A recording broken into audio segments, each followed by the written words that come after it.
जय जोश। दोस्तों, मैं दीपक कुमार गुमिया मोटिवेशन की तरफ से। दोस्तों, हम लोग नेक्स्ट जो स्टैटिस्टिक्स का क्वेश्चन है वो करने जा रहे हैं। और हम लोग अभी तक 9 वीडियो स्टैटिस्टिक्स के ला चुके हैं, सांख्यिकी के, है ना। और ये 10वां वीडियो है और हम लोग स्टेप बाय स्टेप जो है सारे कॉन्सेप्ट को क्लियर करते जा रहे हैं। तो आइए ये 10वां नंबर का क्वेश्चन देखते हैं। और दोस्तों, अभी तक जो 9 वीडियो आए हैं, अगर आपने नहीं देखा है तो जाकर उन्हें एक से ज़रूर देखें, ताकि हर एक क्वेश्चन में जो है मैंने स्टेप बाय स्टेप जो है कॉन्सेप्ट क्लियर करने का प्रयास किया है, तो उसका लाभ आप ज़रूर उठाएं। ठीक है, चलिए आइए इस क्वेश्चन पे चलते हैं। देखिए, यहाँ एक क्वेश्चन दिया हुआ है कि कंपनी के विभिन्न वर्षों में प्रतिशत लाभ दर्शाया गया है। ठीक है, रेखा चित्र दिया हुआ है, यहाँ पे प्रतिशत लाभ है और ये दिया हुआ है 1995 के लिए, 1996 के लिए, 1997 के लिए, 1998 के लिए। ठीक है, और दोस्तों ये मैं हर एक वीडियो में कहता हूँ कि आप जैसे ही क्वेश्चन शुरू हो रहा है ना, तो आप इसका स्क्रीनशॉट लेकर के स्क्रीनशॉट अपने जो उत्तर पुस्तिका है उस पर आप इस क्वेश्चन को लिखें, है ना, और ये मैप भी बनाएं। अगर आप रेखा चित्र बनाते हैं तो धीरे धीरे ये जो है आपके जहन में उतरती चली जाएगी और काफ़ी, मतलब कि जब एग्जामिनेशन हॉल में जब आपके सामने प्रश्न पत्र आएगा तो काफ़ी आप इजी फील महसूस करेंगे वहाँ पे, है ना, अच्छा महसूस करेंगे। आपको लगेगा कि अरे मैं बहुत रेखा चित्रों के करीब हूँ, चूँकि आप कई बार इसे बना चुके रहेंगे, है ना। तो ये फोटोग्राफ्स भी बनाए ज़रूर आप। तो रेखा चित्र में देखिए दिया हुआ है प्रतिशत लाभ, है ना, एक वाई एक्सिस पे 5, 10, 15, 20, 25। ठीक है, इधर और फिर कंपनी का खर्च दिया हुआ है नीचे में करोड़ रुपए में, करोड़ रुपए में। ठीक है, ये एग्जामिनेशन हॉल में जो है आपको नहीं बनाना है, एग्जामिनेशन हॉल में नहीं बनाना है, लेकिन अभी जो प्रैक्टिस करने के दौरान जो है आप ये रेखा चित्र जरूर बनाएंगे, है ना। रेखा चित्र आप जरूर बनाएंगे, एग्जामिनेशन हॉल में रेखा चित्र नहीं बनाना है, इस बात का ध्यान रखेंगे। वहाँ सिर्फ क्वेश्चन बनाना है, लेकिन आप घर में जब प्रैक्टिस कर रहे हैं तो आप ये रेखा चित्रों को जरूर बनाएं। ठीक है, उससे आप सांख्यिकी जो सब्जेक्ट है इसके आप करीब होते चले जाएंगे, है ना, और आपकी पकड़ मजबूत होती चली जाएगी। कंपनी का खर्च दिया हुआ है 1995, 1996, 1997, 1998। ठीक है ना। और एक बात और भी यहाँ पर ध्यान रखेंगे, जैसे ही जब क्वेश्चन पेपर आता है बीपीएससी मेंस का, स्टैटिस्टिक्स का, जीएस पेपर 1 का, तो उसमें आप देखिए यहाँ पर जैसे कि डाटा लिखा हुआ है ना, कि पहले ऊपर वाले में हम रेखा चित्र में देखते हैं कि 1995 में देखिए तो 13 लिखा हुआ है, और 1996 में देखिए 10 लिखा हुआ है, और 1997 में 8 लिखा हुआ है। तो आप अपने क्वेश्चन पेपर जो है ना इस तरह का मार्क लगा देंगे। ठीक है, और उसे कंफर्म कर लेंगे कि इस पॉइंट को मैं 13 मान रहा हूँ, इस पूरे क्वेश्चन के दौरान मैं इसे 13 मानूंगा, इस पूरे क्वेश्चन के दौरान मैं इसे 8 मानूंगा, है ना। और ये फिर पूरे क्वेश्चन के लिए चेंज नहीं होगा। इससे क्या होगा कि आपका समय बचेगा और क्लैरिटी बनी रहेगी। ठीक है, और ये क्वेश्चन पेपर पर ही कर लेना है, हल्का दाग लगा लेना है, ज़्यादा लिखने के लिए क्वेश्चन पेपर पे मना किया जाता है वहाँ पे, है ना। तो बस हल्के सा दाग लगा करके वहाँ बस इंडिकेशन होना चाहिए कि ये 13 है, ये इस तरीके से कर लेना है। ठीक है, चलिए आगे आइए। अब बताइए कि अब क्वेश्चन शुरू हो रहा है यहाँ से कि 1995 और 1997 के आय का अनुपात जो है उस कंपनी की क्या थी। ये सिंपल क्वेश्चन है ना। 1995 और 1997 के आय, तो हमने पिछले वाले क्वेश्चन में भी बताया था कि देखिए, आप जैसा ही क्वेश्चन आय के बारे में हो, व्यय के बारे में हो, लाभ प्रतिशत के बारे में हो, है ना, तो इसमें 2 चीज़ बताएगा और तीसरा चीज़ पूछेगा। ठीक है, जैसे कि आय अगर और व्यय अगर मालूम है तो लाभ प्रतिशत पूछेगा, लाभ प्रतिशत मालूम है, अगर आय व्यय मालूम है तो व्यय के बारे में पूछेगा, लाभ प्रतिशत मालूम है और अगर व्यय मालूम है तो आय के बारे में पूछेगा। ठीक है, इस तरीके से। और इसका एक फॉर्मूला, बहुत फेमस फॉर्मूला है, क्या, प्रतिशत लाभ इक्वल टू आय माइनस व्यय बट्टा व्यय, है ना, गुना 100। ठीक है,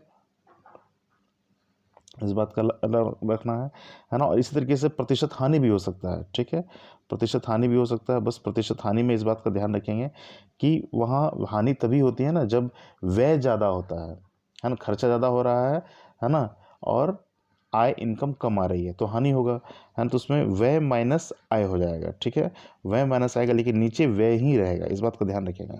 प्रतिशत हानि वाला अभी प्रश्न नहीं आया है, प्रतिशत हानि का जब आएगा तो उसको हम लोग देखेंगे। अभी प्रतिशत लाभ पर प्रश्न है, उसको देखते हैं। तो देखिए अब कि वर्ष 1995 में प्रतिशत लाभ कितना है, यहाँ पे देखिए 1995 में प्रतिशत लाभ जो दिया हुआ है 13% है, तो 13 लिख दिया हमने। ठीक है, जो डाटा है दिया हुआ पहले उसको हम निकाल ले रहे हैं। और खर्च कितना है, तो देखिए खर्च, कंपनी का खर्च 1995 में 5 करोड़ है तो 5 करोड़ लिख दिया, ठीक है। अब प्रतिशत लाभ, तो चूंकि प्रतिशत लाभ का फॉर्मूला हमें मालूम है कि आई माइनस व्यय बट्टा व्यय इंटू 100, ठीक है। और ये फिर क्या है कि ये देखिए इसको कि आई माइनस व्यय बट्टा व्यय इंटू 100 हो गया, है ना। अब यहाँ पर हम पुट कर देंगे, पुट करने पर वैल्यू क्या आता है कि देखिए ये तो क्रॉस मल्टीप्लिकेशन हम समझ रहे हैं, काफ़ी पिछले वाले क्वेश्चन में हमने काफ़ी अच्छी तरीके से समझा है कि कैसे गुना भाग यहाँ पर करते हैं हम, है ना। ठीक है, पिछले वाले वीडियो को जरूर देखें। आइए तो इस तरीके से जो हम आए यहाँ पर डायरेक्ट निकाल लेते हैं कि आई इक्वल टू कितना आ गया, 113/20 आ गया, है ना। अब देखिए 1995 में आय कितना है, 113/20, जिसको हम सॉल्व करेंगे तो 5.65 करोड़, इसको हम इक्वेशन 1 मान लेंगे, है ना। अब क्वेश्चन को फिर से जरा हम पढ़ेंगे, क्वेश्चन कह क्या रहा था। तो 1995 और 1997 के आय का अनुपात, तो फिर 1997 का, अभी 1995 का आय निकाला है, अब 1997 का आय ठीक इसी प्रकार से निकालेंगे। प्रतिशत लाभ दिया हुआ है, खर्च भी मालूम है, फिर वो फॉर्मूला लिखेंगे, फॉर्मूला में बैठाएंगे तो निकल जाएगा। आइए इसी तरह से हम कर रहे हैं यहाँ पर। 1997 में लाभ प्रतिशत 8% है, लाभ प्रतिशत कितना है 8%, खर्च कितना है 4 करोड़ है ना। तो हम सब वैल्यू पुट करेंगे फॉर्मूला पर कि लाभ प्रतिशत बराबर आय माइनस व्यय बट्टा व्यय इंटू 100, तो ठीक है, इस पर हमने पुट किया, ठीक है ना। तो इस तरीके से आय कितना आता है 4.32 करोड़, ठीक है, 4.32 करोड़ आ गया, है ना। अब प्रश्नानुसार जो है अब अनुपात पूछ रहा है, तो 1995 का आय बट्टा 1997 का आय, 1995 का आय या कह सकते हैं अनुपात 1997 का आय, ठीक है। तो 5.65 अनुपात रेशियो 4.32। अब इसी को हम ये कर लेंगे 5.65 4.32 को, है ना, दोनों दशमलव हट जाएगा क्योंकि दशमलव के बाद सेम संख्या है ना, ठीक है, 2 ही अंक है दशमलव के बाद, नीचे भी 2 अंक है तो दशमलव हट जाएगा, तो 565 अनुपात 432, ये हो गया हमारा पहला क्वेश्चन का उत्तर। अब हम दूसरा प्रश्न पढ़ने जा रहे हैं कि यदि वर्ष 1996 के खर्च में 10% की वृद्धि हो जाए, तो देखिए तो 1996 का खर्च दिया हुआ है तो उसको लेकर के जितना दिया हुआ है खर्च प्लस उतना का 10% बढ़ा देंगे तो हमें निकल जाएगा। और लाभ प्रतिशत में कोई बदलाव, जो लाभ प्रतिशत है 1996 का वही रहेगा, तो लाभ प्रतिशत भी दिया हुआ है, बहुत अच्छी बात है। तो उस कंपनी का आय उस वर्ष कितना रहा, है ना, सिंपल प्रश्न है ना, ज़्यादा ये ट्विस्टेड नहीं है। 1996 में खर्च में 10% वृद्धि होने पर, तो खर्च था 8, 10% यानी कि 8 का 10%, 8 + 8 का 10%, तो ये 8.8 करोड़ निकल गया, ठीक है। और हम देखते हैं कि 19 लाभ प्रतिशत कितना दिया हुआ है 10%, फिर फॉर्मूला लिखेंगे हम, है ना। चूँकि आय निकालना है तो लाभ प्रतिशत बराबर क्या होता है, आय माइनस व्यय बट्टा व्यय इंटू 100। तो अब यहाँ पुट करेंगे वैल्यू 10 = आय माइनस 8.8 बट्टा 8.8 इंटू 100, इसको सॉल्व करेंगे, देखिए सॉल्व किया हुआ है बगल में, है ना, स्टेप बाय स्टेप समझते चलेंगे, ठीक है। तो आय इस तरीके से हमारा निकलता है यहाँ 9.68 करोड़, ठीक है। तो ये इसका उत्तर हो गया। आइए तीसरे प्रश्न की तरफ चलते हैं। देखिए वर्ष 1998 में यदि खर्च 10% कम, जो खर्च दिया हुआ है उस खर्च में 10% की कटौती करनी है, ठीक है ना। और लाभ प्रतिशत घटकर, अच्छा लाभ जितना प्रतिशत दिया हुआ था 1998 में, देखिए लाभ कितना दिया हुआ था, मैप बीच बीच में हम मैप देखते रहेंगे, है ना। लाभ प्रतिशत देखिए 1998 में 20% दिया हुआ है। अब बोल रहा है कि 1900 क्वेश्चन में बोल रहा है, तीसरा क्वेश्चन में 1998 में जो लाभ प्रतिशत है वो घट करके 20 से 18 हो गया, कोई बात नहीं, ठीक है। देखिए 1998 में खर्च कितना था 10 करोड़, और 1998 में खर्च में 10% की कटौती करने पर, तो कटौती करना है तो कटौती का अर्थ क्या हुआ कि खर्च इक्वल टू 10 माइनस माइनस कर देंगे, कटौती मतलब घटाना, माइनस 10 का 10%, है ना। तो 10 माइनस 10 का 10% जब निकाला है तो कट गया, तो 10 - 1 = 9 करोड़, ठीक है, ये हो गया। और लाभ घटकर 18%, जो 20% था वो 18%, तो अब गणना हम 18% के अनुसार करेंगे, है ना।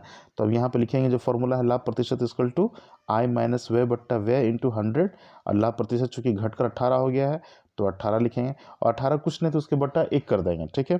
और आय तो निकालना ही है हमें, माइनस व्यय 9 हो चुका है, ठीक है, बट्टा 9 नीचे भी गुना 100, है ना।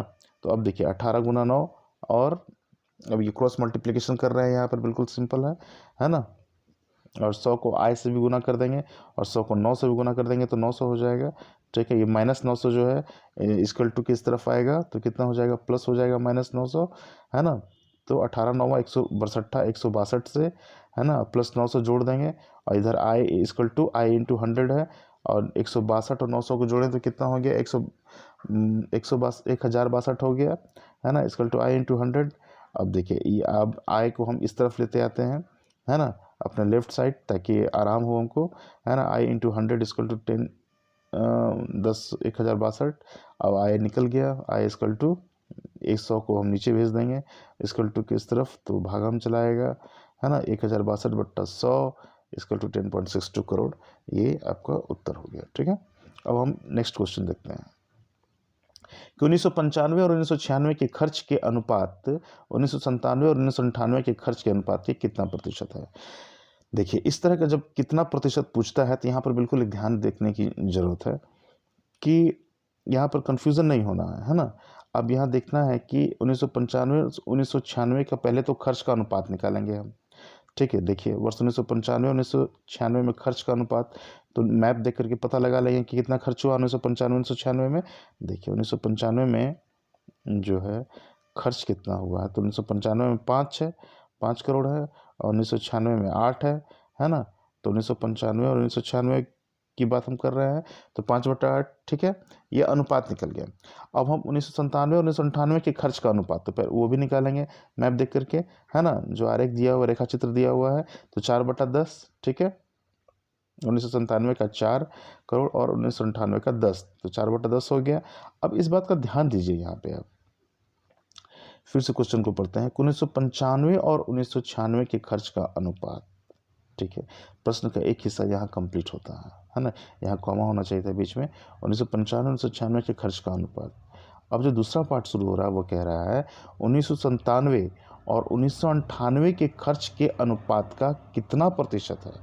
तो यहाँ पूछ रहा है 1997 और 1998 के खर्च के अनुपात का कितना प्रतिशत है ना। तो यहाँ पे फोर्स, अगर आप साधारण भाषा से अगर आप पकड़ना चाहें तो देखिए आप 1997 और 1998 की जो भाषा लिखी गई है, 1997 और 1998 के खर्च के अनुपात के कितना प्रतिशत है, तो फोर्स जो है 1997 और 1998 पे लग रहा है, इस कारण इसको हम नीचे लेके चले जाएंगे। ठीक है, ये एक पकड़ने का सरलतम तरीका है ना। स्पीड से बनाना है, वहाँ समय कम है ना। तो इस तरीके से आप 1995 1996 के खर्च का अनुपात, ये हल्के से पूछा गया है। और फिर बाद में क्या पूछा गया जा रहा है कि 1997 और 1998 के खर्च के अनुपात के कितना प्रतिशत है ना। तो ये हमेशा 1997 1998 वाला जो है अनुपात के कितना प्रतिशत है, इस पर फोर्स डाला गया है, इसलिए जो है ये नीचे की ओर चला जाएगा। ठीक है, और 1995 1996 का डाटा ऊपर की ओर रह जाएगा, है ना। अब प्रतिशत है तो गुना 100 कर देंगे हम, है ना। या फिर हम x मानकर भी बना सकते हैं, है ना। दूसरा विधि है कि हम x मानकर भी बना सकते हैं कि देखिए पहले हम पहली विधि से बना लेते हैं, उसको बाद समझा दूंगा मैं, है ना। देखिए यहाँ पे आइए, यहाँ पे देखिए अब अभिष्ट प्रतिशत क्या कह रहा है, 1 मिनट। अभिष्ट प्रतिशत, जो प्रतिशत हमें पूछ रहा था, है ना, देखिए तो 5/8 हमने पहले क्या लिया है, जो हल्का से जिसको फोर्स नहीं किया गया है उसको ऊपर रखा है, 1995 1996 के खर्च के अनुपात। ठीक है, अनुपात, इसको हमने ऊपर लिखा है 5/8 को। देखिए 5/8, फिर बट्टा खींचा है बड़ा सा, फिर हमने 4/10 लिखा है। 4/10 नीचे क्यों लिखा है, चूंकि उस पर फोर्स किया गया है।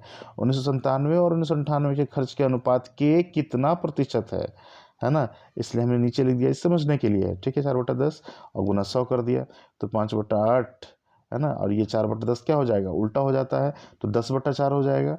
ठीक है, 10/4, फिर इसको हम काट लेंगे। ठीक है, काट करके हम जब बनाते हैं तो कितना आता है, 156.25%। ठीक है, 156.25%, ये हमारा उत्तर हो गया। यहाँ पर ध्यान देने की बात ये एक और भी है, जैसे इस क्वेश्चन को फिर से देखिए आप, चौथे नंबर के जो प्रश्न को, कि अगर हम x मानते हैं कि हाँ, क्वेश्चन क्या पूछ रहा है कि 1995 और 1996 के खर्च का अनुपात 1997, ठीक है, 1995 और 1996 के खर्च का अनुपात जो है वो 1997 और 1998 के खर्च के अनुपात का कितना प्रतिशत है ना। तो हम मान लेंगे कि 1997 और 1998 के खर्च का अनुपात का x प्रतिशत है, इक्वल टू कितना, 1995 और 1996 का खर्च। तो उस विधि से भी बनाया जा सकता है ना। चलिए नेक्स्ट क्वेश्चन, कि किस वर्ष कंपनी के प्रतिशत लाभ और खर्च के अनुपात न्यूनतम रहा। किस वर्ष कंपनी का प्रतिशत लाभ और खर्च। तो ये सिंपल है, प्रतिशत लाभ दिया हुआ है रेखा चित्र में और खर्च भी दिया हुआ है ना, न्यूनतम रहा। ठीक है, देखिए तो 1995 में जैसे कि अभिष्ट अनुपात जो 4 है वो हम निकाल रहे हैं, तो प्रतिशत लाभ ऊपर लिखेंगे और जो खर्च है उसको नीचे लिखेंगे, है ना। 13/5 1995 में, देखिए 1995 में केवल कितना है, 1900, देखिए यहाँ पे 1995 में कितना है, लाभ प्रतिशत 13 है और खर्च कितना है, 5 है, तो 13/5 हो गया, है ना। इसी तरीके से सबको निकाल लेना है। लास्ट वाला जो प्रश्न था यहाँ पे कि 1995 में कुल कितना है, 13/5 हो गया। ठीक है, 2.6,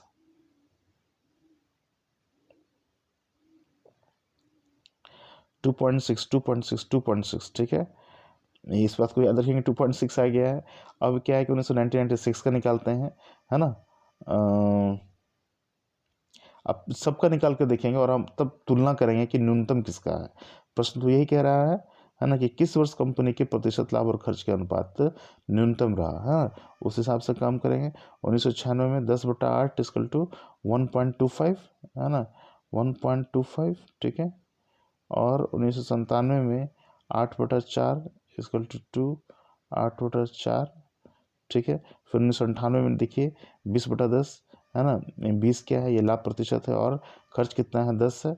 यहाँ पर देखेंगे तो देखेंगे सबसे कम इसमें कितना है, तो 1996 में देखिए है 10/8 जिसका था 1.25, तो यही सबसे कम है। तो प्रश्न हमारा क्या पूछ रहा था, यही पूछ रहा था, है ना, ये किस वर्ष कंपनी के प्रतिशत लाभ और खर्च के अनुपात में न्यूनतम रहा। तो हम कहाँ देख रहे हैं न्यूनतम है वो 1996 में, तो यही उत्तर हो जाएगा।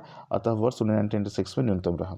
तो धन्यवाद दोस्तों, जय जोश, जोश बनाए रखें, चूँकि यही हमें सफलता के कदमों तक ले जाएगा, है ना, और हम जरूर सफल होंगे, पूरा दावा है। और स्टैट का जो एक कठिनतम पोर्शन है उसको धीरे धीरे हम लोग अब आसान बनाते जा रहे हैं। तो बने रहिए मेरे साथ, गुमिया मोटिवेशन को सब्सक्राइब कीजिए, शेयर कीजिए, लाइक कीजिए, है ना। और आप इसमें अगर कुछ सजेशन भी देना चाहें तो आप दे सकते हैं। ठीक है दोस्तों, ओके।